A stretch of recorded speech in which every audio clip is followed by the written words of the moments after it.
Hi, and welcome to this first week of home learning for our slightly different Year 7 project that we're going to be working on whilst at home for the next couple of weeks. For this lesson, you will need at least one sheet of A4 paper. You're going to need a sharp pencil and an eraser, unless you prefer working with pen, in which case you can grab a pen.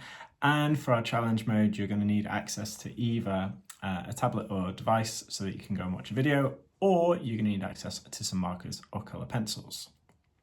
So what we're going to be looking at this week is a slight recap of something that we looked at within term 1, which is the concept of drawing with shapes, or to start a drawing using shapes. We're going to develop this slightly more into an observational drawing, which is a drawing that we do based upon something that we can see in real life. The way that we looked at drawing with shapes in term 1 was we looked at the subject of a robot. And we looked at how a robot is mostly comprised of geometrical shapes. So geometric shapes, any shapes that we can name, triangles, rectangles, octagons, diamonds, so on and so forth. Whereas organic shapes are shapes that we don't really have names for. They don't play by the same rules. They can be derived of a range of different shapes and sides and edges, and they don't conform in a way that geometric shapes do. So depending on the object that we're drawing, generally starting with geometric shapes is more helpful for us because it's something that our brain can recognize more easily when we're starting to put something together. And when we looked at it in term 1, the idea of robots, generally the form, the outline, and the different features which occur within robots or anything which is man-made is always geometric. To give you an example of how you can use drawing with shapes to help you with something more complex, you'll see here a really complex looking landscape, and it is a fantasy futuristic based landscape. You've got an airship in the background, you've got these interesting really big tower shapes, you've got mountains, you've got trees in the foreground, and you've got like a smaller village comprised of some quite simple different houses or different huts that are built up. Now, some of these shapes are going to be really difficult. Some of these shapes are going to be really easy to identify when you look at it. So the airship is like an oval shape. The tower in the background is kind of like a rectangle with a triangle underneath it. The trees are kind of like a range of different rectangles as well. For me, when I'm starting with something like this, with my imagination or with my brain, what I will do is something similar to what you can see here. I will break down whatever it is I want to draw into a range of different geometric shapes. But generally, this is something that I will do as I'm beginning any drawing. And you can see here how I have done that or made some small changes to it to get started with a really rough composition of this futuristic drawing. The important thing here is not actually the outcome of the drawing itself, but it is to get used to the habit of drawing using shapes to help you with any drawing that you want to start.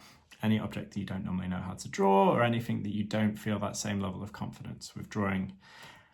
You can see as I progress through this, although I use the shapes to help me form the outline of the objects or the outline of the features within the landscape that I can see here, I can then start to connect those shapes together, or I can start to add further shapes within the parts of the drawing to start to gain that idea of like a greater degree of detail. The more details that you add, the further that you progress with the piece of work, the more tone or the shading that you can start to add to it, make some really, really interesting pieces of work. Now, if I go all the way back to the beginning here, if I say to you, okay, let's get started, let's draw this, and you don't use the drawing with shapes method, it can be quite difficult to start to imagine how you're going to piece this together. You might accidentally draw a humongous airship. The trees might be too small. There might not be enough room for all of the towers or the huts. But if we start to look at that idea of putting the shapes in place first, before I progress down and add more detail or tone or shading, it allows me more opportunities to quality control this work. Now, other artists use this concept when drawing anything from more illustrative based hedgehogs, as you can see here, to something hyper realistic. The artist who's produced the really realistic looking hedgehog at the top may have started by using shapes to start the idea of what the outline of the animal would have looked like. We can see the process again with rabbits or even with chickens, and breaking an animal or a character, creature, or landscape, anything down into basic shapes to help us get started can lend us that confidence that we need to start a drawing, which otherwise may be incredibly difficult to perceive how we might begin with. So our learning objective today is to produce observational drawings using shapes.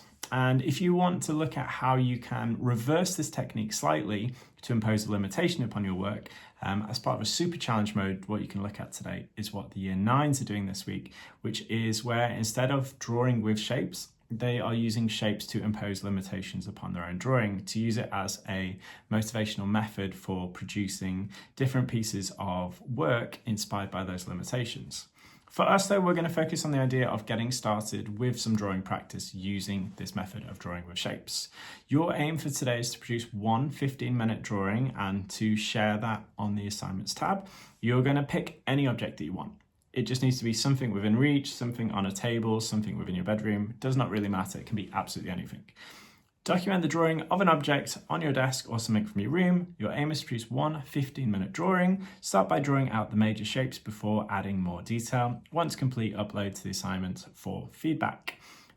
Again, I said this before, but I'm going to repeat it because it's really important. The aim is not the quality of the outcome of the drawing, but it's to develop that habit of getting started with drawings using shapes. So if at the end I have, let's say, for example, a rabbit that looks more like one which is just composed of different areas or shapes, rather than something hyper-realistic like I can see on the left-hand side, that's perfectly fine because I just want to see that you're developing that habit. Your other challenge mode for this is to apply tonal shading either through realistic or cross-hatching or hatching-based shading, depending on what your preferences are. Realistic shading is like what we can see on this chicken here, whereas hatching is this idea of kind of like a single line shading that you have. Cross-hatching is just adding an additional line of that over the top as we go. So I look forward to seeing what you produce this week with your observational drawing. As we progress through our distance learning, we're going to look and try and see how we can develop these basic fundamental skills for drawing to improve all of the aspects of our work that we have. Stay safe. I look forward to seeing your work, and I will see you guys next week.